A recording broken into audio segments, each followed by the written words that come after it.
या विषयावर मार्गदर्शन करण्यासाठी मातब्बर ॲडव्होकेट प्रमोदजी ढोकळे साहेब हे वक्ते म्हणून आज लाभले आहेत. त्यांचं शिक्षण BSc, LLM, CAIIC अशा पदव्या त्यांनी मिळवलेल्या आहेत. ते फेस्कॉम म्हणजे federation of senior citizen of Maharashtra तसेच ठाणे मध्यवर्ती ज्येष्ठ नागरिक संघटनेचे कायदेशीर सल्लागार आहेत. रिझर्व्ह बँक ऑफ इंडिया मधून स्वेच्छानिवृत्ती घेतल्यानंतर 5 वर्षे ते मुंबई विद्यापीठात कायद्याचे प्राध्यापक होते. तिथे त्यांनी भारताचे संविधान, पर्यावरण कायदे, इंडियन पिनल कोड इत्यादी विषय शिकवले. यशवंतराव चव्हाण कायदेशीर सहाय्य आणि सल्ला या केंद्राचे ते गेली 30 वर्षे सक्रिय सदस्य आहेत. या केंद्रातर्फे महिला, विद्यार्थी आणि ज्येष्ठ नागरिकांच्या हितासाठी कार्यरत असलेल्या स्वयंसेवी संस्थांसाठी शेकडो कायदेविषयक साक्षरता कार्यक्रम त्यांनी राबवले. महाराष्ट्राच्या माहितीचा अधिकार कायदा 2002 आणि अंधश्रद्धा निर्मूलन कायद्याच्या मसुदा समितीत अण्णा हजारे आणि डॉक्टर नरेंद्र दाभोळकर यांच्यासह त्यांचा सक्रिय सहभाग होता. मुंबई जिल्हा एड्स नियंत्रण सोसायटीचा मानद व्याख्याता व म्हणून त्यांनी HIV एड्स ग्रस्त लोकांच्या मानवी हक्कांबाबत जनजागृती कार्यक्रमही केले. BST, पोलीस खाते, बँका यासारख्या संस्थांमध्ये HIV एड्स धोरण निर्मितीसाठी कार्य केले. महाराष्ट्रातील स्त्रीमुक्ती संघटनेच्या कार्यकर्त्यांसाठी पॅरालीगल प्रशिक्षण कार्यक्रमही त्यांनी केले. व्यास क्रिएशन ठाणे यांनी 2020 मध्ये सामाजिक रूढी साक्षरतेच्या कार्यासाठी ज्येष्ठ रत्न पुरस्काराने त्यांना सन्मानित केले आहे. लोकसत्ता, महाराष्ट्र टाइम्स आणि काही मासिकांमध्ये त्यांनी लेखन केले आहे. केंद्र सरकारच्या ज्येष्ठ नागरिकांसाठीच्या हेल्पलाईनचे ते कायदेशीर सल्लागार आहेत. महाराष्ट्रातील जनतेला मोफत कायदेशीर साक्षरता देण्यासाठी YouTube चॅनलवर ते कार्यरत आहेत. त्याला 1,45,000हून जास्त सबस्क्रायबर्स आहेत. त्यांच्या पुस्तकांचा परिचय करून देणारे ब्लॉग, पॉडकास्ट आणि चॅनलची माहिती मी आपल्या व्हॉट्सॲप ग्रुपवर शेअर करेनच. धन्यवाद.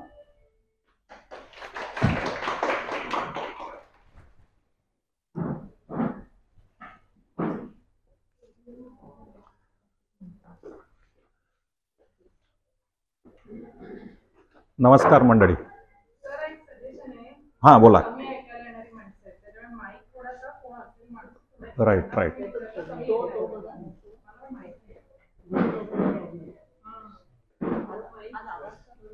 Hello hello hello hello hello hello. एक मिनिट, आपण 2 माईक आहेत. हॅलो, तो बंद करा नाही तर मग परत हामिंग येतं. आवाज आता क्लिअर आहे का? Okay, thank you. तर मंडळी नमस्कार. आता माझी ओळख करून दिली. वक्त्यांची ओळख वेगवेगळ्या पद्धतीने होत असते, परंतु खरी ओळख वक्ता जेव्हा बोलतो तेव्हा होते आणि वक्ता जेव्हा निघून जातो तेव्हा सगळे आपल्याला त्या वक्त्याबद्दल काय कळलं याची चर्चा करतात. तर ती खरी ओळख असते असं मला वाटतं. तर मी निघून गेल्यावर तुम्ही काय बोलाल त्याची मला फारशी काळजी आहे, म्हणून मी माझं व्याख्यान फार वेळ न लावता किंवा फार आख्यान न लावता थोडक्यात सांगणार आहे. सगळ्यात महत्वाचं म्हणजे की आजचा हा विषय कायद्याचा आहे, तुम्हाला कल्पना आहे, आणि कायदा हा क्लिष्ट असतो. कायद्यावरचे जे पेपरमध्ये आलेले जे लेख असतात, मला वाटत नाही आपल्यापैकी कोणी ते फारसे मंडळी ते वाचत असतील, कारण ते वाचताना आपल्याला डुलकी लागायची शक्यता जास्त असते. म्हणूनच पु ल देशपांड्यांनी सांगितलंय की कायद्यावर बोलणारा माणूस देखील आईपेक्षा महान असतो. कारण आई एका वेळेला फक्त एकाच मुलाला जोजवून झोपू शकते, परंतु ह्या कायद्याच्या प्राध्यापकाने वर्गात तोंड उघडलं की 150च्या 150 मुलं झोपायची शक्यता असते. तेव्हा आज माझी परीक्षा आहे, बघूया काय होतंय.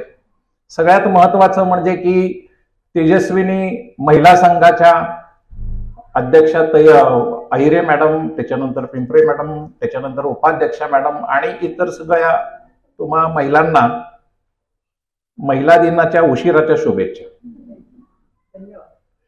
महिला दिनाला तुम्ही कार्यक्रम करत असालच, महत्वाचा असतो. माझा महिला दिन ह्या वेळेला कोल्हापूरच्या महिला संघांनी बोलवलं होतं म्हणून तिथे झाला. मुळात तुम्हाला सगळ्यांना आजच्या कार्यक्रमाबद्दल खूप खूप तुमचं अभिनंदन, कारण तुम्ही अशा विषयावर व्याख्यान ठेवलंय की ज्या विषयावर तुम्हाला अधिकारच नव्हता. मनुस्मृतीमध्ये सांगून ठेवलेले की नवऱ्याच्या परवानगीशिवाय पत्नीने एकही पैसा खर्च करू नये.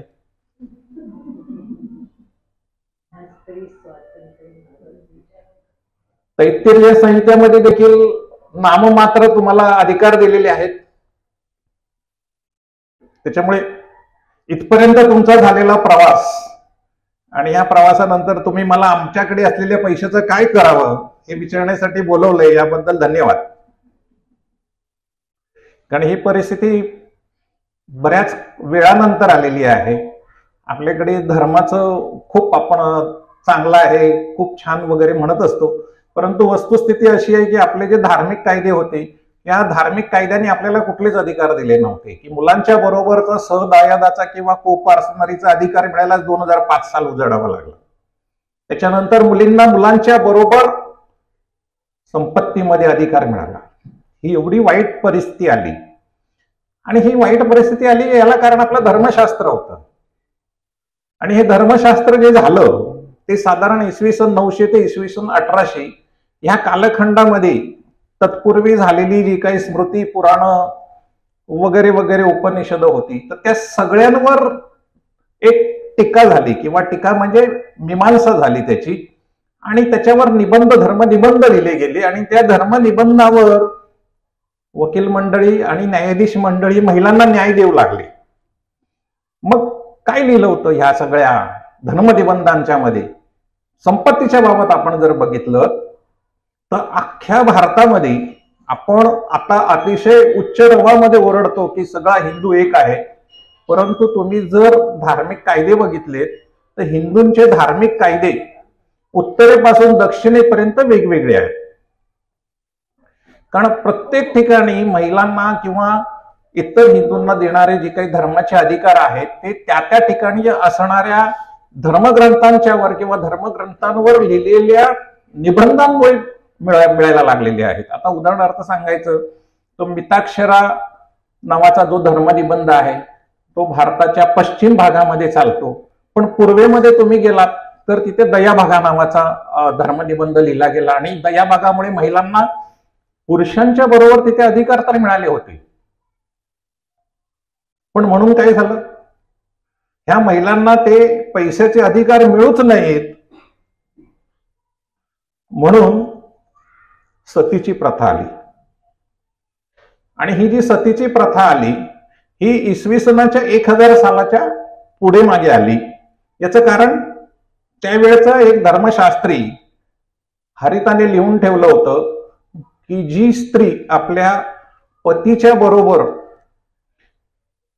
वैकुंठाला गमन करेल ती खरी पतिव्रता. झालं, महिलांच्या मध्ये पतिव्रता असल्याचा तो हे सुरू झाला किंवा आपण पतिव्रता नसू, होणार नाही म्हणून महिला सती जायला लागल्या. पण वास्तव काय होतं तर ती जर महिला जिवंत राहिली तर तिला दयाभागात नियमाप्रमाणे पूर्वेमध्ये म्हणजे बंगाल आणि त्या आजूबाजूच्या परिसरामध्ये पुरुषांचा हिस्सा द्यावा लागायचा, तो द्यायला लागू नये म्हणून सतीची प्रथा. अशा एक ना अनेक प्रथा आहेत. केशवपनाची प्रथा सुद्धा तशीच होती, बालविवाहाची तशीच होती. हे सगळं ठरवून केलेलं होतं. पण जर तुम्ही बघाल तर हे वेदांमध्ये असं होतं का, उपनिषदांच्या मध्ये असं होतं का? ते तसं नव्हतं. वेदांमध्ये नव्हतं आणि उपनिषदांमध्ये ते नव्हतं. हे जे सगळा जी गडबड झालेली आहे ही इसवी सन पूर्व 300 ते इसवी सन 300 मध्ये जी काही गडबड झाली त्याच्यामुळे महिलांचे सगळे अधिकार काढून घेतले गेले असो. पण त्याच्यामुळे महिलांना आर्थिक अधिकार कुठलाच राहिला नाही, ही वस्तुस्थिती आहे. That was a point I wanted to drive home. मग आजची आपली परिस्थिती काय आहे? आज महिलांना पुरुषांच्या बरोबर संपत्तीचे अधिकार मिळालेले आहेत 2005 साली, म्हणजे 21व्या शतकामध्ये. आणि मग हे मिळालेले अधिकार यांचं नेमकं काय करायचं हे देखील अनेक महिलांना कळत नाही. आज मी इथे तुम्हाला एक प्रश्न विचारतो की इथे असणाऱ्या किती जणांनी इच्छापत्र केलेलं आहे? 1 2 3 4, म्हणजे 50 मध्ये 4, म्हणजे 100 मध्ये 8, फक्त 8% लोकांनी केले. आता गंमत अशी आहे की ज्यांनी इच्छापत्र केलं नाही त्यांच्या मागे त्यांच्या संपत्तीचं काय होईल, इथून आपण सुरुवात करू. तर ज्यांनी आपल्या संपत्तीचं इच्छापत्र केलं नाही त्यांच्या मागे त्यांच्या संपत्तीचं वाटप हिंदू वारसा हक्क कायदा 1956 याच्या अनुसार त्यांच्या वारसांमध्ये होईल. मग आता हे वारस कोण असतील? तर हिंदू वारसा हक्क कायद्याच्या 1956 नुसार तुमच्या वारसांमध्ये कॅटेगरीज असतात. क्लास 1 वारस, क्लास 2 वारस, क्लास 3 वारस असे.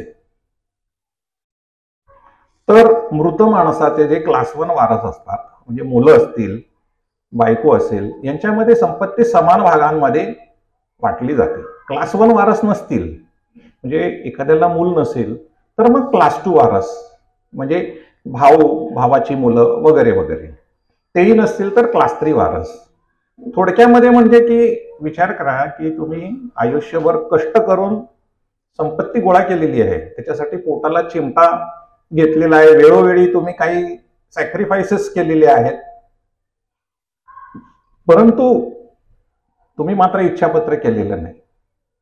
हा झाला पहिला मुद्दा. म्हणजे आपण जर कष्टाने जमवलेली जर आपली संपत्ती असेल आणि तिची आपल्या मागे ती कुणाला द्यावी याबाबत जर आपण एवढे निरीच्छ असू तर मग कष्ट तरी कशाला करायचे असा प्रश्न एखाद्याच्या मनात उपस्थित झालाच नवल नाही. दुसरा मुद्दा, एवढ्या कष्टाने मिळवलेली संपत्ती जर लायक नसलेल्या तुमच्या एखाद्या वारसाकडे गेली तर काय? तर तुमचा धीरूभाई अंबानी होईल. होईल की नाही?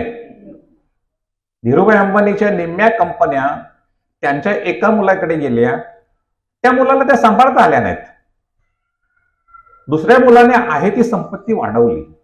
मग आपण जेव्हा आपल्या संपत्तीचं आर्थिक नियोजन करतो त्यावेळेला आपली ही भूमिका असतेच ना, की बाबा माझे जे काही पैसे आहेत ते ज्या मुलाला आपण देतो त्याने ते वाढवावेत, ही एक वाजवी अपेक्षा असते. कारण त्याला ते एवढं मोठं डबोलं मिळालेलं असतं आणि आपली अपेक्षा असते की ह्याने वाढवावे. आपण अतिशय स्क्रॅच मधनं सुरुवात केली होती, आपल्याकडे काही नसतं आणि अशा वेळेला आपण हे केले. त्याच्यामुळे तो एक दुसरा मुद्दा झाला की आपल्याला मिळालेली संपत्ती लायक वारसाकडे जावी, ती संपत्ती चिरंतन वाढत जावी, हा आपल्या मनातला एक दुसरा मुद्दा असतो. हे 2 मुद्दे सगळ्यात महत्वाचे मला वाटतात.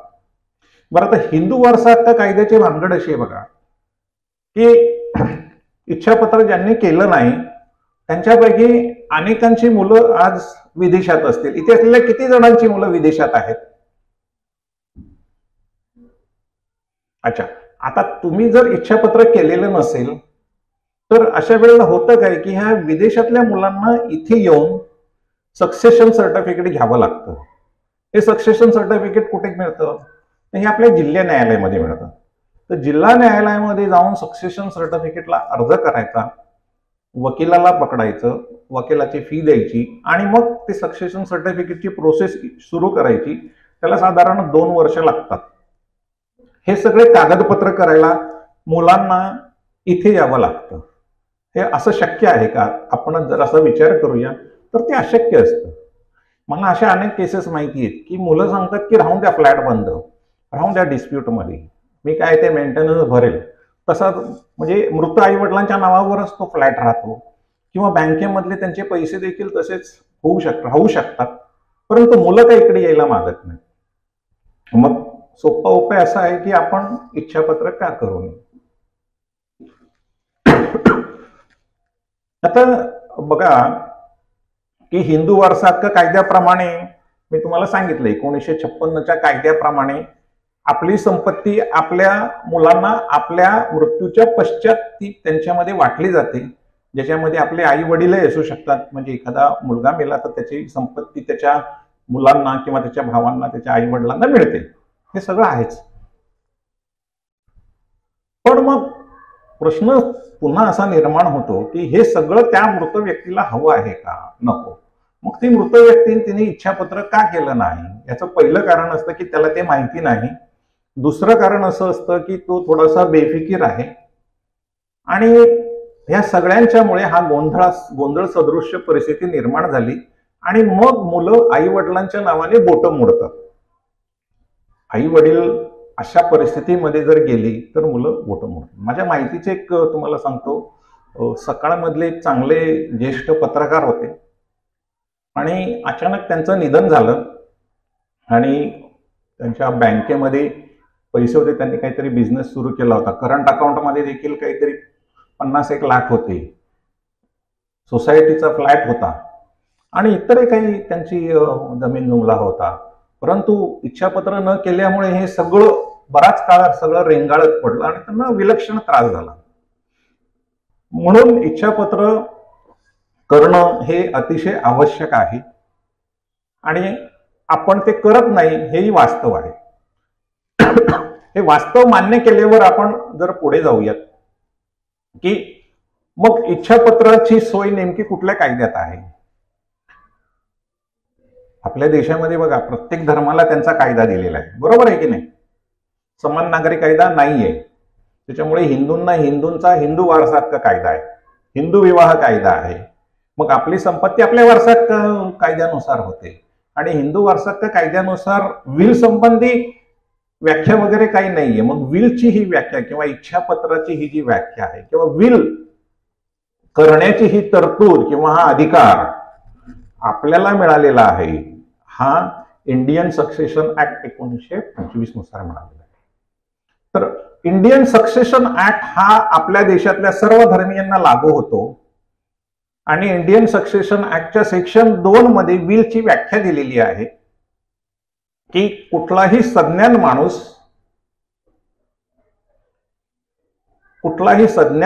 जो मानसिक दृष्ट्या सक्षम आहे असा माणूस विल किंवा इच्छापत्र करू शकतो. ही ती अतिशय सोपी व्याख्या आहे. मुका बहिरा ही माणसं सुद्धा विल करू शकतात, बरोबर आहे. एखादा वेडा असेल तर काय, तो वेड्याला विल करता येत नाही. परंतु इथे कायद्यामध्ये एक क्लॉज असा टाकून ठेवलेला आहे की वेडा असेल परंतु त्याला वेडाचा झटका नसेल आणि तो नॉर्मल असणाऱ्या पिरियडमध्ये विल करू शकतो. आता हे खूप अवघड गोष्ट आहे. बेसिकली असं जनरली होत नाही, कायद्यामध्ये आहे. थोडक्यामध्ये आपण एकच समजून घेऊया की मानसिकदृष्ट्या जो सक्षम आहे, जो सज्ञान आहे, 18 वर्षापेक्षा जास्त, अशा माणसाला विल करता येतं. विल कसं करायचं हा मुद्दा असतो की अनेकांना वाटतं की वकिलाकडे जायला पाहिजे, परंतु वकिलाकडे जायची अजिबात गरज नाही. त्याचं कारण असं आहे की विलला कुठलाही ड्राफ्ट नाहीये. बघा, या इंडियन सक्सेशन ऍक्ट मध्ये त्याच्या रूल्स मध्ये असा कुठेही ड्राफ्ट दिलेला नाहीये की ह्यालाच विल म्हणतात आणि ह्याच्याशिवाय दुसऱ्याला विल म्हणत नाही, असं कुठेही लिहिलेलं नाही. त्याच्यामुळे तुम्ही तुमची इच्छा प्रदर्शित केली आणि तुम्ही घोषणा केली की मी माझी संपत्ती जी अमुक अमुक आहे ती अमुक अमुक व्यक्तीला देऊ इच्छितो माझ्या मृत्यूनंतर, तर ते झालं तुमचं इच्छापत्र. It is as simple as that. अजिबात काही कॉम्प्लिकेशन्स नाहीत.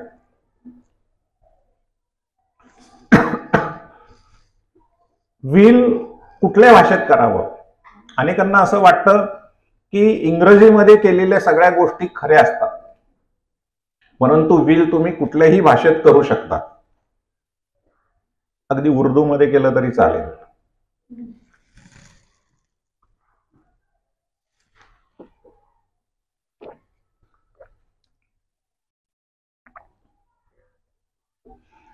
विल तुम्हाला जी भाषा येते त्या भाषेत तुम्ही विल करू शकता.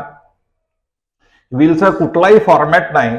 जसं आम्ही वकील मंडळी करार वगैरे करतो कॉन्ट्रॅक्ट ऍक्ट प्रमाणे. आपण फ्लॅटचा तुम्ही बघितलं असेल, तुमच्या फ्लॅटचा ऍग्रीमेंट उघडून बघा, त्याच्यामध्ये जी काही अगम्य कलमं लिहिलेली असतात आपल्याला फक्त त्यातली किंमतच कळते, बाकी काही नाही, कारण आपल्या खिशाला तिथे खरा खार पड लागतो. त्याच्यामुळे आपण फक्त किंमत बघतो. पण जी अगम्य भाषेमध्ये जी कलमं आणि क्लिष्ट भाषेत लिहिलेली असतात त्याला करार म्हणतात. इंडियन कॉन्ट्रॅक्ट ऍक्ट नुसार ऍग्रीमेंट म्हणतात, agreement for sale, agreement for purchase असं म्हणतात. आणि म्हणून ते तसंच करावं लागतं. आणि म्हणून वकिलांना त्या कराराचे पैसे लाखो रुपये, हजारो रुपये मिळतात.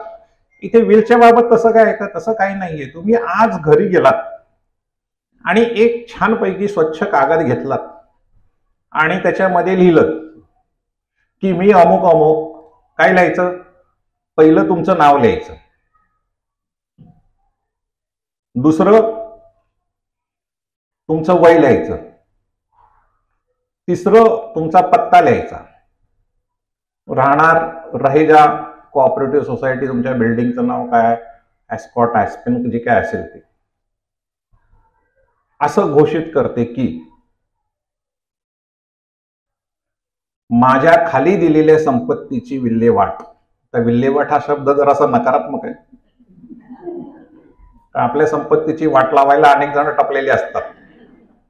त्यामुळे तसं काय, विल्हेवाट हा शब्द पूर्वीपासून ती कोर्टातली ती रायटर मंडळी लिहितात. माझी संपत्ती अमुक अमुक व्यक्तींना देऊ इच्छिते. मग आता कुठली संपत्ती हे लिहावं लागेल तुम्हाला, बरोबर आहे की नाही? कुठली कुठली संपत्ती असते आपल्याकडे? काय काय असतं? महिलांच्याकडे काय काय असतं? दागिने. पहिलं महिलांच्या तोंडात दागिने येतात बघा. दागिने हा खूप जिव्हाळ्याचा विषय. हा, नवरा हा तर तो एक वेगळाच दागिना असतो. तो इच्छापत्रात देता येत नाही बरं का. भले जिवंतपणी महिला त्याचं काय करत असतील ते करू, पण देण्याच्या बाबत काही नाही. दागिने हा एक मुद्दा झाला. दुसरा बँक बॅलन्सेस, बरोबर आहे, हा मुद्दा झाला. तिसरं काय असू शकतं? तुमच्या शेअर्स असतील तर शेअर्स कुठे असतात हल्ली? डीमॅट अकाउंट मध्ये असतात. म्युच्युअल फंड असतील तर म्युच्युअल फंड सुद्धा फिजिकल फॉर्म मध्ये असू शकतात किंवा डिमॅट फॉर्म मध्ये असू शकतात, बरोबर आहे. तर ही झाली तुमची चल संपत्ती.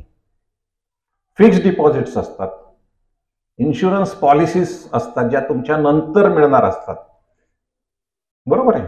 तर ही चल संपत्ती. आणि अचल संपत्तीमध्ये काय काय असतं? फ्लॅट, लँड, प्लॉट, बंगला वगैरे वगैरे वगैरे. तर ही झाली अचल संपत्ती. आता ही संपत्ती कोणाला द्यायची हे तुम्हाला लिहायचंय. पण मग हे जरा असं काहीतरी एक शिस्तीमध्ये आपल्याला लिहावं लागतं तिथे. म्हणून शक्यतो चल संपत्ती म्हणजे मूवेबल प्रॉपर्टी ज्याच्यामध्ये बँक अकाउंट्स असतात ते एका पानावर लिहायचे. माझी बँक अकाउंट्स अशी अशी आहेत, एक वेगळं पान घ्यायचं, त्याच्यावर bank of India, bank of Baroda, HDFC, ICICI bank, त्याचे बँकेचे नंबर्स टाकायचे, अकाउंट नंबर टाकायचे. तुम्ही तिथे बॅलन्सेस नाही लिहिले तरी चालतील, आणि जरी लिहिले तरी देखील काही हरकत नाही. ते बॅलन्सेस तिथे लिहायचे. ॲज ऑन दॅट डे हे माझे अकाउंट आहेत, त्याचा सगळा ब्यौरा द्यायचा तुम्ही. आणि त्याच्यामध्ये असणारे जे काही पैसे असतील ते कोणाला द्यायचे? समजा तुमच्या पहिल्या मुलाला द्यायचे किंवा मुलीला द्यायचे किंवा नातवाला द्यायचे, तर त्याचं नाव सुद्धा तिथे पुढे कॉलम मध्ये सुद्धा घालू शकता किंवा नंतर इकडे सुद्धा घालू शकता.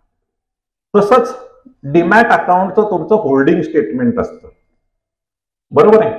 ते होल्डिंग स्टेटमेंट तुमच्या इच्छापत्राला लावून टाकायचं सरळ, जास्त डोकेदुखी करायची नाही. होल्डिंग स्टेटमेंट घ्यायचं, त्याला लावून टाकायचं की माझे आज मितीला अमुक अमुक ICICI डीमॅट अकाउंट मध्ये माझे असणाऱ्या शेअर्स त्याचं सगळं अनेक्झर अमुक अमुक मध्ये मी दिलेलं आहे. ते कुणाला द्यायचं ते तुम्ही ठरवू शकता. म्युच्युअल फंडामध्ये तुमचे पैसे असतील असंच त्याचंही स्टेटमेंट लावायचं, ते कुणाला द्यायचं ते सांगा तुम्ही तिथे. पण स्पष्ट निर्देश असले पाहिजेत. त्याच्यानंतर तुमची ऍग्रिकल्चर लँड असेल कुठे तर ॲग्रिकल्चर लँड असेल तर ते रेव्हेन्यूचे पेपर्स असतील, म्हणजे 7/12चा उतारा असेल तर ते सगळं तिथे लावायचं की अमुक अमुक ठिकाणी माझी अशी अशी जमीन आहे, ते तिथे लिहायचं.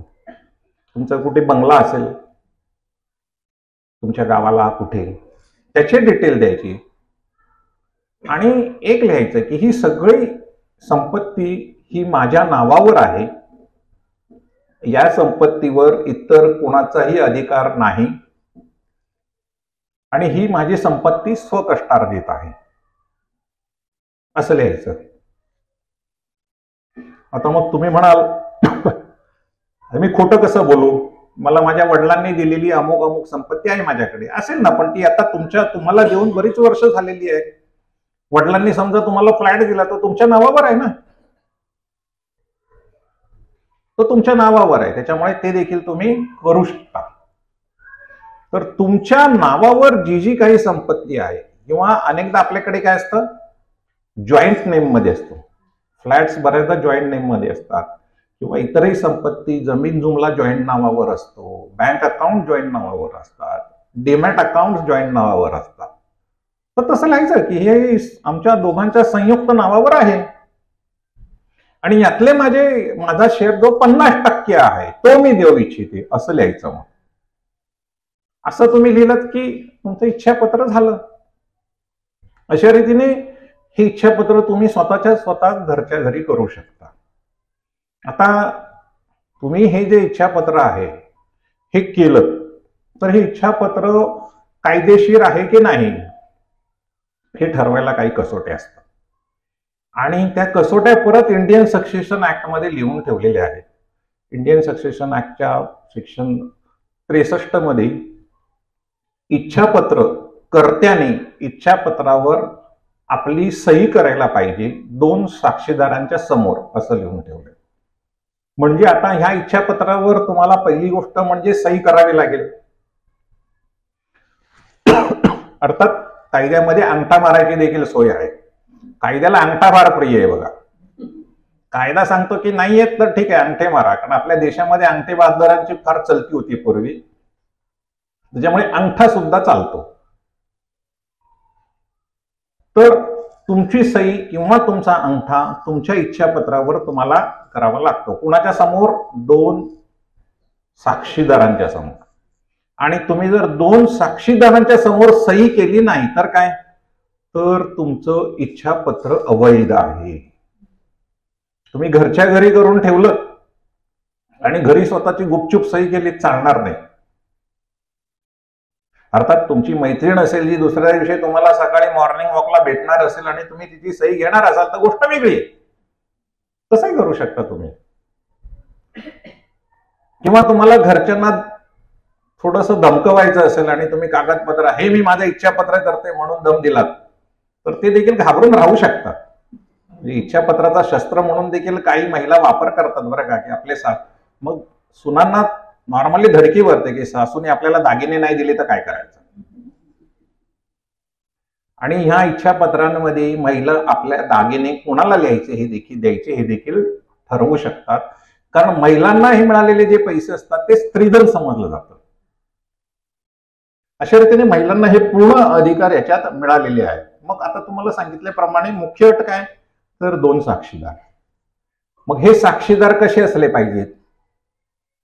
आता माझं वय 80 आहे तर मी 85चा साक्षीदार घेतला तर काय भानगड होईल, तो माझ्या आधीवरती आणि दोघंच्या दोघं वर गेली तर काय भानगड होईल. मग मी सही केली सांगणार कोण कोर्टाला, प्रॉब्लेम आहे.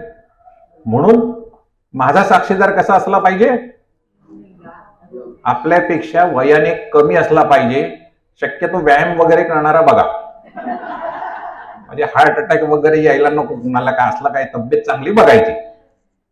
हे उद्या जर काय वेळ आली तर कोर्टामध्ये यायला पाहिजे त्याने. आता कायदा काय सांगतो की कोर्टाने समजा अशा वेळेला झालं तर काय करावं, तर कोर्टाला पूर्ण पॉवर्स आहेत कुठलं इच्छापत्र वैध आहे की अवैध आहे हे ठरवायचे. कोर्ट काय करतं, समजा 2 साक्षीदारांच्या पैकी एक साक्षीदार मृत्यू पावला तर कोर्ट काय करतं, ठीक आहे, जो दुसरा साक्षीदार आहे त्याला बोलवतं आणि त्यांना विचारतात की तुम्ही पाहिलेलं आहे का या मृत माणसांनी ह्या कागदावर सही केलेली इच्छापत्रावर. तो जर हो म्हणाला तर ते मान्य करतं. म्हणजे दोन्हीच्या दोन्ही साक्षीदारांना कोर्ट बोलवेल त्याची काही आवश्यकता नाही, पण किमान एक तरी जिवंत पाहिजे, हा नियम आहे. त्याच्यामुळे साक्षीदार असणं हे गरजेचं आहे. तर याच्यामध्ये गंमत सांगतो तुम्हाला. विलचे 2 प्रकार असतात, एक म्हणजे प्रिव्हिलेज विल आणि दुसरं अनप्रिव्हिलेज विल. तर प्रिव्हिलेज विल जे असतं ते आपल्याकडे सैनिक मंडळींना, सैनिकांना करायची परवानगी असते. आपल्याकडे माहिती आहे की सैन्याचं आयुष्य हे खूप अस्थिर असतं, असुरक्षित असतं आणि अनित्य असतं. केव्हा कुठून गोळी येईल आणि जीव जाईल सांगता येत नाही. अशा वेळेला जर एखाद्या सैनिकाला असं वाटलं की आपल्या घरची जमीन जी आपल्या नावावर आहे ती आपल्या मागे आपल्या पत्नीला मिळावी आणि आपल्या वडिलांना आणि भावाला जाऊ नये, तर तो मृत्यू पावण्यापूर्वी त्याच्या बरोबरच्या मित्राला सांगू शकतो की माझी अशी इच्छा आहे की माझी जमीन माझ्या पत्नीला मिळावी, आणि ते इच्छापत्र कोर्ट व्हॅलिड धरतं इंडियन सक्सेशन ऍक्ट नुसार. याला म्हणतात प्रिव्हिलेज विल म्हणतात, विशेषाधिकार असलेलं इच्छापत्र. परंतु आपण आता त्याचा फारसा विचार करू नका. मी तुम्हाला सैनिकाचं उदाहरण मुद्दाम दिलं कारण हल्ली काही झालं तरी सैन्याला मध्ये आणतो, देशभक्ती, मारामारी, गोळीबार, गरमे घुसके मारा वगैरे चालू असतं, म्हणून त्याचं जरा असं देशभक्ती आली पाहिजे आपल्या अंगात. खरी देशभक्ती इच्छापत्र करताना आपल्याला दाखवायला पाहिजे. कारण जर आपण इच्छापत्र केलं तर काय होतं, आपण कोर्टातली कज्जे दलाली कमी करू, त्या न्यायाधीशांवरचा ताण कमी होईल, घरातली भांडणं कमी होतील, बरोबर आहे की नाही. कारण जर इच्छापत्र केलेलं नसेल तर खूप तणाव असतो. तुम्हाला सांगतो, घरोघरी माझा युट्यूब चॅनेल जो आहे त्याचे अख्ख्या महाराष्ट्रातनं फोन येतात आणि जास्तीत जास्त जे प्रश्न असतात हे संयुक्त प्रॉपर्टीच्या संबंधीचे असतात. की म्हातारा कधीतरी वारलेला असतो आणि त्याचे वारस एकमेकात भांडत असतात आणि वर्षानुवर्ष तो सगळा प्रकार चाललेला असतो. किंवा नुकतीच एक केस अशी आलेली आहे की एक ज्येष्ठ नागरिक आहेत, वय वर्ष 76, आणि त्यांच्या मुलाचा मृत्यू झालेला आहे. एक मुलगी आहे, मुलीचं लग्न झालेलं आहे. तर जी सून आहे ती एका ठिकाणी चांगल्या ठिकाणी नोकरी करते, तिला महिन्याला भरपूर पैसे मिळतात, परंतु तिचा डोळा आहे आपल्या सासऱ्याच्या बंगल्यावर पुण्यातल्या, आणि म्हणून ती जाऊन त्या सासऱ्याला त्रास देते. आता पैशासाठी बघा काही होऊ शकतं. आपण जोपर्यंत आपला जोडीदार बरोबर आहे तोपर्यंत आपण राजासारखे वागत असतो, परंतु ज्या दिवशी जोडीदार जातो त्या दिवशी मग ही सगळ्या भानगडी सुरू होतात. आता त्या माणसाला भीती आहे की उद्या सुनेने माझ्यावर 498 लावला, डोमेस्टिक व्हायलन्स ऍक्ट लावला, किंवा गेला बाजार अगदी विनयभंगाचा खटला टाकला, तर मी काय करू. बघा केवढा गंभीर प्रश्न आहे. कारण त्यांनी इच्छापत्र केलं नव्हतं, परंतु ह्या कथेमधला हा जो सासरा आहे हा तसा हुशार आहे. त्याने आधीच आपल्या मुलीच्या नावाने बक्षीसपत्र केलं होतं. पण असं बक्षीसपत्र करणं देखील धोक्याचं आहे. कारण गणपतराव बेलवलकरांनी देखील अशीच बक्षीसपत्र आपल्या मुला मुलींच्या नावाने केली होती की नाही. त्याच्यामुळे आपला पुनश्च गणपतराव बेलवलकर व्हायची शक्यता आहे. म्हणून आपल्या हयातीमध्ये आपली संपत्ती आपल्या मुलाबाळांना देण्याचा अधिकार तुम्हाला आहे. कायद्यामध्ये येणार नाही, परिस्थितीमध्ये येऊ शकते, बरोबर आहे की नाही. त्यासाठी इच्छापत्र हा अतिशय प्रभावी मार्ग आहे. आणि इच्छापत्र आपले वडील किंवा आपली वृद्ध आई आपल्याला देतील ह्या आशेपोटे किमान त्यांची काही एक काळजी घेतली जाते असं समजलं जातं. खरं खोटं कथा आहे त्या प्रत्येक घराला आणि त्या घराच्या भिंतींनाच माहिती असतं. पण त्या माणसाकडे असलेली स्वतःची संपत्ती हे त्याचं ऍसेट असतं आणि त्या संपत्तीवर तो जगू शकतो, हे वास्तव आहे. आणि जर तो ज्येष्ठ नागरिक असेल आणि त्याच्याकडे जर अशी संपत्ती असेल आणि जर ती स्वकष्टार्जित असेल तर तो ज्येष्ठ नागरिक त्या स्वकष्टार्जित संपत्तीचं इच्छापत्र करून निवांत राहू शकतो. पण जर यदा कदाचित अशा ज्येष्ठ नागरिकांनी बक्षीस पत्रक करून आपल्या मुलाबाळांना जर आपली सगळी इस्टेट दिली तर मग काय होतं, जर मुलं वाईट निघाली, जर तरचा हा प्रश्न आहे, मुलं वाईट निघाली तर ती मुलं त्या ज्येष्ठ माणसाला घराच्या बाहेर काढतात. साताऱ्यातली एक केस आहे, तुम्हाला सांगतो, माझ्याकडे आलेली, की त्या माणसाचे पेट्रोल पंप, बंगले वगैरे वगैरे, आणि एक लहान मुलाने आई वारल्यानंतर वडिलांना स्वतःकडे घेऊन गेला, वडिलांच्या कानावर ऍक्च्युअली पिस्तूल लावली आणि सगळी बक्षीसपत्र करून घेतली. दुसऱ्या भावाने मला फोन करून सांगितलं की असं असं झालेलं आहे, मी काय करू? म्हटलं तू ज्येष्ठ नागरिक कायद्याच्या सेक्शन 23 प्रमाणे तू केस कर सिनियर सिटीजन ट्रायब्युनल पुढे, की मी केलेली सगळी बक्षीसपत्र ही दहशतीपोटी, दबावापोटी मी केलेली आहेत आणि ती कॅन्सल करावी. आता आपल्याला माहिती आहे की एखादा करार केला किंवा बक्षीसपत्र केलं तर ते कॅन्सल होत नाही, हे आपल्याला माहिती आहे ना. गेली संपत्ती की गेली हे आपल्याला आजपर्यंत माहिती आहे.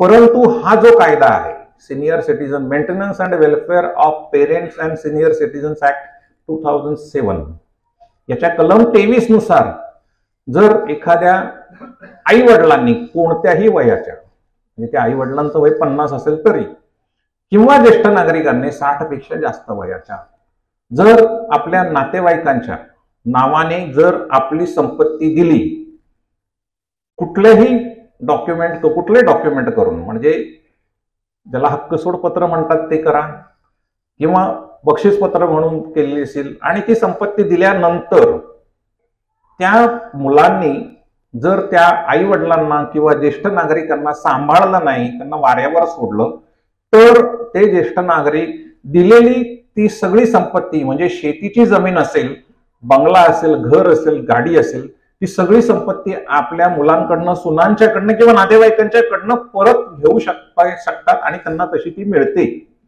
हा एक मुद्दा तुम्हाला सांगून ठेवतो. सिनियर सिटीजन ऍक्ट मधली प्रोव्हिजन आहे. पण मग ह्याच्यासाठी कोर्टामध्ये खेटे घालावे लागतात का? तर अजिबात नाही. ह्याच्यासाठी वकील लागत नाही. तुम्ही स्वतःच्या स्वतः जाऊन कोर्टाच्या समोर उभं राहून सांगू शकता.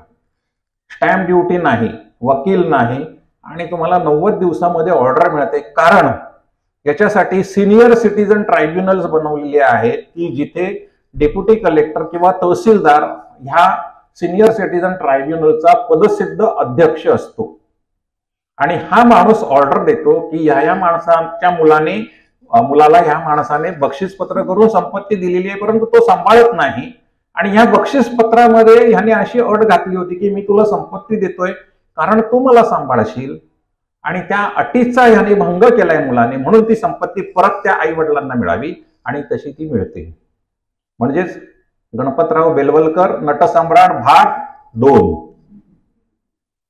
पहिल्यामध्ये शोकांतिका, दुसऱ्यामध्ये सुखांतिका, हे या कायद्याने झालेले, परंतु या कायद्याची देखील अनेकांना माहिती नाही.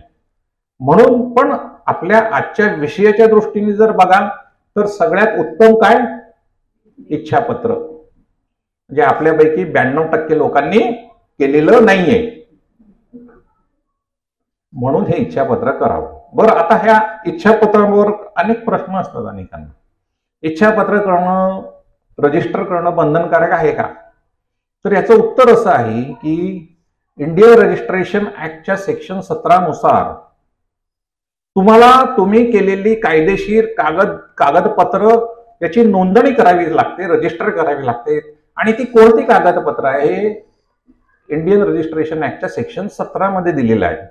तर कंपल्सरी रजिस्ट्रेशन करण्याची जी कागद आहेत त्याच्यामध्ये इच्छापत्र नाही. म्हणजेच इच्छापत्राची नोंदणी नाही केली तरी चालेल.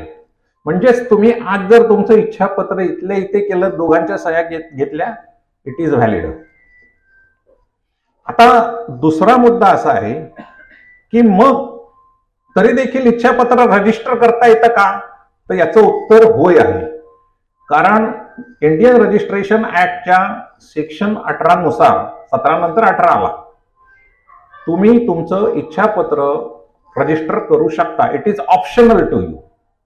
म्हणजे तुम्हाला इच्छापत्र रजिस्टर करणं हे अपरिहार्य नाही, परंतु ऑप्शनल मात्र आहे, तुम्हाला पाहिजे तर तुम्ही ते रजिस्टर करू शकता. अशा रीतीने नोंदणी करायची की करायची नाही हा विषय मला वाटतं मी क्लिअर केलाय. ओके. मग प्रश्न असा निर्माण होतो की कधी कधी काही मंडळी सांगतात की नाही नाही हे इच्छापत्र नोंदणीकृत असलं पाहिजे. अनेक कोऑपरेटिव्ह सोसायट्यांमधली मंडळी हल्ली कोविडमध्ये अनेक जण लॉ LLB झालेले आहेत चांगल्या मार्काने 90% वगैरे मिळवून. ते फार हुशार आहेत ती मंडळी, ती ताबडतोब सांगतात नाही नाही रजिस्टर पाहिजे. ऍक्च्युअली गरज नसते पण ते सांगतात. मी LLB केलंय ना सांगतात वरती. ठीक आहे. पण इच्छापत्र त्यावेळेला तुम्ही सांगू शकता की सेक्शन 17 नुसार मी हे स्वतः केलेलं आहे, हे 2 साक्षीदार आहेत, त्या साक्षीदारांना घेऊन जायचं आणि हे ऍक्सेप्ट करणं तुला बंधनकारक आहे. म्हणून रजिस्ट्रेशन करायचं की नाही ह्या विषयाला उत्सुक उत्तर आहे नाही. पण हल्ली होतं असं की अनेक जण रजिस्टर करतात, कारण रजिस्टर केल्यावर त्यांना असं वाटतं की आपल्या इच्छापत्राला एक ऑथेंटिसिटी येते म्हणून ते करतात. कधी कधी रजिस्टर्ड इच्छापत्र मात्र कामाला निश्चित येऊ शकतं. लक्षात घ्या. उदाहरणार्थ तुमचा फ्लॅट जर तुम्ही विकायला गेलात आणि तुम्ही इच्छापत्र करून तुम्हाला तो किंवा तुमच्या वडिलांनी इच्छापत्र करून तुम्हाला तो दिलेला आहे, तुमच्या नावावर तो आलेला आहे आणि तो फ्लॅट तुम्ही विकायला गेलात, तर तो रजिस्ट्रार कधी कधी विचारतो की हे तुमचं आधीचं इच्छापत्र नोंदणीकृत आहे की नाही. ते असेल तर इमिडिएटली करतो, अन्यथा तो पैसे जास्त घेतो. तर शक्य असेल तर नोंदणी करा. मग नोंदणी करताना स्टॅम्प ड्युटी लागते का? तर अजिबात नाही. जी नोंदणीची फी असेल 100-150 रुपये तेवढीच लागते आणि तो कोणी मधला एजंट असेल ना तो मात्र व्यवस्थित फी घेतो, कारण त्याच्या साहेबांच्याकडे थोडेफार त्यांना सरकवायचे असतात. 2-3 हजार घेतात पण रजिस्टर होतं. आता गंमत अशी आहे की तुम्ही इच्छापत्र किती वेळा करू शकता? किती वेळा करू शकता आहे का काही कल्पना? कितीही वेळा. Very good. पण जर तुम्ही तुमचं पहिलं इच्छापत्र रजिस्टर केलं तर तुम्ही किती वेळा करू शकाल का? आणि जर तसे कितीही वेळा केलं तर काय करावं लागेल? प्रत्येक वेळेला रजिस्टर करावं लागेल. बरोबर आहे की नाही? त्याच्यामुळे हा निर्णय तुम्हाला घ्यायचा आहे. You have to take the call की what you are doing is to be registered or not. तुम्ही आज केलेलं इच्छापत्र उद्या बदलू शकतं अशी परिस्थिती जर तुमच्या समोर असेल तर नका करू. अर्थात आज तुम्ही जर एखादं इच्छापत्र केलं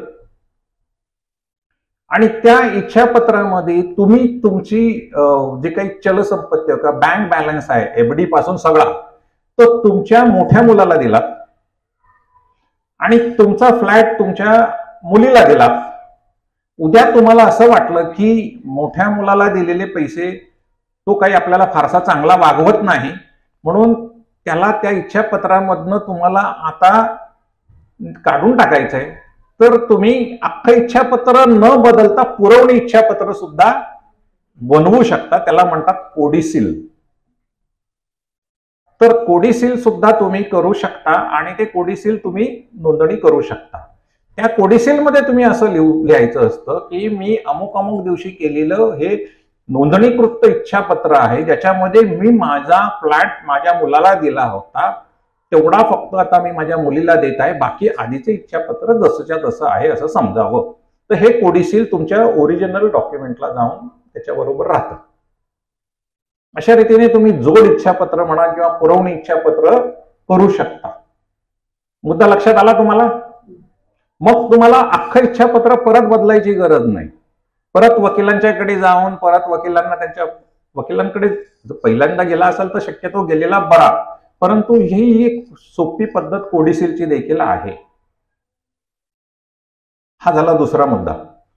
आता इच्छापत्र तुम्ही नोंदणीकृत केल्यानंतर अजूनही तुम्हाला इच्छापत्र सगळ्यात मोठा प्रश्न तुम्हाला सांगतो कुठे येतो माहितीये? तुम्ही इच्छापत्र सोप्या पद्धतीने कराल, सगळं आज माझा ऐकलं सगळं कराल, पण मग ते इच्छापत्र ठेवायचं कुठे? कारण इच्छापत्र हे आपलं सिक्रेट डॉक्युमेंट आहे. माणूस गेल्यानंतरच ते इच्छापत्र उघडलं जातं आणि समोरच्या व्यक्तींना सांगितलं जातं. असं अनेकदा होतं. आणि हे का होतं तर त्या व्यक्तीच्या आयुष्यामध्ये इतर काही गडबड होऊ नये म्हणून. समजा आपण मी समजा माझी संपत्ती माझ्या मुलाला दिली आणि मुलीला दिली नाही, तर काय होईल? मुलगी दुसऱ्या दिवशी माझ्या बरोबर बसेल. या मुलाला 2 मुलांच्या पैकी एकालाच दिली तर एक मुलगा काय म्हणेल की मला असा वागवतो हा माणूस. म्हणजे हे वाद निर्माण होतात. तर हे वाद टाळण्यासाठी मग आपण हा विचार करतो की इच्छापत्र गुप्त राहिलं पाहिजे. तर त्याला उत्तम उदाहरण म्हणजे की तुमच्या विश्वासाचा एखादा माणूस असेल तर त्याच्याकडे तुम्ही देऊ शकता की जो तुमचा इच्छापत्र तुमच्या मृत्यूनंतर तुमच्या वारसांना वाचून दाखवू शकेल. करेक्ट. त्याच्याशिवाय एक उपाय, तो उपाय परत इंडियन रजिस्ट्रेशन ऍक्टनीच दिलेला आहे आपल्याला. ते असं आहे की एक सेफ फायर प्रूफ बॉक्स असतो रजिस्ट्रारकडे. तुम्ही तुमचं इच्छापत्र नोंदणी नाही केली तरी चालतं. तुम्ही रजिस्ट्रारकडे जायचं आणि त्याला सांगायचं की इंडियन सक्सेशन ऍक्ट नुसार मला माझं इच्छापत्र सुरक्षित तुझ्याकडे ठेवायचंय आणि ते फायर प्रूफ बॉक्समध्ये ठेव. कारण हल्ली बऱ्याच ठिकाणी मंत्रालयात वगैरे आगी लागतात, फायली बिली जळतात असं ऐकलंय मी. म्हणून हा फायर प्रूफ बॉक्स ठेवलेला आहे. या कायद्यानेच ठेवलाय. कायद्याला माहिती आहे की मंडळी फायली जाळतात चांगल्या वाईट कामाचे. तर फायर प्रूफ बॉक्स मध्ये ठेवण्याचा पर्याय तुमच्या पुढे आहे. आलं लक्षात? हा झाला दुसरा मुद्दा. तर याच्यावर काही तुम्हाला शंका असेल तर तुम्ही जॉट डाऊन करून ठेवा. आपण त्याच्यावर चर्चा नक्की करूया. तिसरा मुद्दा असा आहे की रजिस्ट्रेशनच्या बाबत अनेकदा गडबड गोंधळ होतोच होतो. त्याच्यामुळे तुमच्या संपत्तीचा जर क्वांटम बऱ्यापैकी असेल तर शक्यतो माझं स्वतःचं मत असं आहे की तुम्ही ती शक्यतो रजिस्टर करा. रजिस्टर करायला फार तर फार मगाशी मी सांगितल्याप्रमाणे 3,000 ते 4,000 फार तर फार खर्च येतो, त्याच्यापेक्षा जास्त येत नाही. आणि तुम्ही एकदम मोकळे होऊ शकता. कारण आपण मंडळी फारशी काही बदलत नाही. बरोबर आहे की नाही? आपण एकदा केलं की शक्यतो ते तसंच राहतं. आणि जर दुसऱ्यांदा करायचं झालं तर आपण कोडीसील करू शकतो. तोही मुद्दा नाही. तर त्या अर्थाने तुम्ही रजिस्ट्रेशन केलेलं चांगलं असं माझं मत आहे. आता तिसरा मुद्दा असा की प्रोबेट म्हणजे काय? बरोबर. तर प्रोबेट म्हणजे तुम्ही केलेलं इच्छापत्र तुमच्या पश्चात त्याच्यावर जर अंमलबजावणी करायची असेल तर ते इच्छापत्र खरं आहे की खोटं आहे हे ठरवण्याचा कोर्टाकडे असलेला अधिकार आणि त्या अधिकारांच्या अनुसार कोर्टाने तुमच्या इच्छापत्रावर स्वतःचा मारलेला शिक्का आणि त्यावरून तुमच्या संपत्तीची झालेली वाटणी याला म्हणतात प्रोबेट. कोर्टाच्या शिक्क्याला प्रोबेट म्हणतात. ठीक आहे. आता प्रोबेट मुळामध्ये जर बघाल तर कायद्याची म्हणजे प्रोव्हिजन्स अशा आहेत की फक्त 3 मेट्रोपॉलिटन सिटीजमध्ये म्हणजे जिथे सर्वप्रथम उच्च न्यायालय निर्माण झाली ती म्हणजे कुठली तर मुंबई, कलकत्ता आणि मद्रास. ह्या 3 उच्च न्यायालयांच्या हद्दीमध्ये असणाऱ्या संपत्तींवर प्रोबेट घेणं हे बंधनकारक आहे. की तुमची संपत्ती जर मुंबईत आहे तर प्रोबेट हे घ्यावंच लागतं. पण मग तुमची संपत्ती ठाण्यात असेल तर काय? प्रोबेटची आवश्यकता नाही. कायद्याचा स्पष्ट अगदी मतितार्थ असा आहे की तुम्हाला प्रोबेटची आवश्यकता नाही. पण प्रत्येक गोष्टीला पण असतो बघा. इथे सुद्धा तुमची संपत्ती जास्त आहे आणि ती संपत्ती योग्य पद्धतीने वाटली जावी, वारसांमध्ये वाद होऊ नयेत. तर याच्यासाठी अनेक मंडळी संपत्ती जास्त असेल, मोठी असेल तर जाऊन सरळ कोर्टात जाऊन प्रोबेट घेतात. मग त्याचं ज्युरिस्डिक्शन काय आहे? तर प्रत्येक ठिकाणी जिल्हा न्यायालयामध्ये तुम्हाला जाऊन प्रोबेट घ्यावं लागतं. ठाणा डिस्ट्रिक्ट कोर्टामध्ये तुम्हाला जाऊन तिथे तुमचं प्रोबेट हे घ्यावं लागणार. लक्षात आलं? आता प्रोबेटला स्टॅम्प ड्युटी लक्षात घ्या. कोर्टामध्ये कुठेही आपण गेलो तरी स्टॅम्प ड्युटी ही लागतेच. कारण कोर्टाला शेवटी इन्कम काय?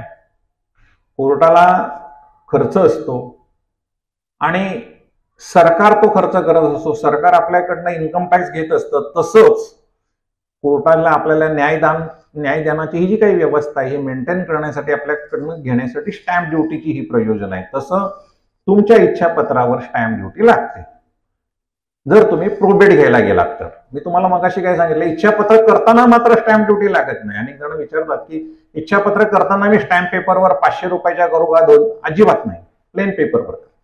पण प्रोबेट घेताना तुम्ही जर कोर्टात गेला तर कोर्टामध्ये जी काही प्रोबेट साठी स्टॅम्प ड्युटी असेल ती तुम्हाला भरावी लागेल. ती किती असते? तर ती 2.5% 5% 7% काही असू शकते. प्रत्येक राज्याने वेगळी वेगळी स्टॅम्प ड्युटी ठेवलेली आहे, कारण प्रत्येक राज्याचं ते उत्पन्नाचं साधन आहे. पण मॅक्झिमम ह्याला देखील सिलिंग आहे. उदाहरणार्थ आज आपल्या फ्लॅटची किंमत 2 कोटी आहे, त्याचे 5% म्हटले तर 10 लाख होतात. एवढे भरायचे का? उत्तर नाही आहे. त्याच्यासाठी एक सिलिंग आहे मॅक्सिमम, आणि ते 75,000 सिलिंग आहे. म्हणजे तुमच्या फ्लॅटची किंमत 5 कोटी असेल तरी 75,000 रुपये तुम्हाला प्रोबेटसाठी कोर्ट फी भरावी लागेल. आणि कोर्ट फी भरल्यानंतर तुमचं अप्लिकेशन करून प्रोबेटची प्रोसेस इश्यू करून घ्या तुम्ही. त्याच्यानंतर कोर्ट समोरनं समन्स देईल. जे कोणी इच्छुक व्यक्ती आहेत की ह्या इच्छापत्रांना ज्यांना आव्हान करायचं, चॅलेंज करायचं, त्यांनी यावं आणि त्यांचं म्हणणं मांडावं. त्यांचं म्हणणं ऐकल्यानंतर ते इच्छापत्र वैध आहे की अवैध आहे हे ठरवून कोर्ट त्याच्यावर प्रोबेटचा शिक्का मारतो. अशा रीतीने प्रोबेटची ही सोय झाली. इथपर्यंत लक्षात आलं का तुम्हाला? प्रोबेट तुम्हाला मिळू शकतं. आता गंमत अशी आहे की इच्छापत्र तुमचं रजिस्टर्ड असो किंवा अनरजिस्टर्ड असो, त्याला आव्हान दिलं जाऊ शकतं, हे लक्षात घ्या. केवळ माझं इच्छापत्र नोंदणीकृत आहे म्हणून त्याला आव्हान दिलं जाणार नाही असं काही नसतं. नोंदणीकृत असो किंवा अननोंदणी, त्याला आव्हान दिलं जातं. आपल्याकडे माहिती आहे, आपल्या महाराष्ट्रातले एक थोर नेते आहेत, त्यांच्या 2 चिरंजीवांचं देखील इच्छापत्रांवरनं झालेलं आहे. बिर्लांचं झालेलं आहे, म्हणजे चॅलेंजेस झालेले आहेत. बिर्ला कुटुंबातली महत्वाची व्यक्ती वारल्यानंतर त्याची जी विधवा होती त्याची अक्षरशः अब्जावधी रुपयांची जी संपत्ती आहे ती तिच्या चार्टर्ड अकाउंटंटला गेली, लोढा नावाच्या. हे लोढा नाही, ते वेगळे लोढा आहेत. त्यांना गेली आणि त्याच्यावर बरेच कज्जे दलाली झाले. त्याच्यावर मग कुमार मंगलम बिर्ला देखील कोर्टामध्ये गेले. बऱ्याच गोष्टी होतात. म्हणजे इच्छापत्र नोंदणीकृत असो किंवा अनोंदणीकृत असो, त्याला आव्हान दिलं जातं. हे काही ही झाली चौकट, बरोबर आहे. तर ह्या चौकटीमध्ये तुम्हाला आता जर काही गोष्टी कळल्या नसतील तर तुम्ही मला प्रश्न विचारा, ठीक आहे? कारण मला वाटतं मी बराच वेळ घेतलेला आहे.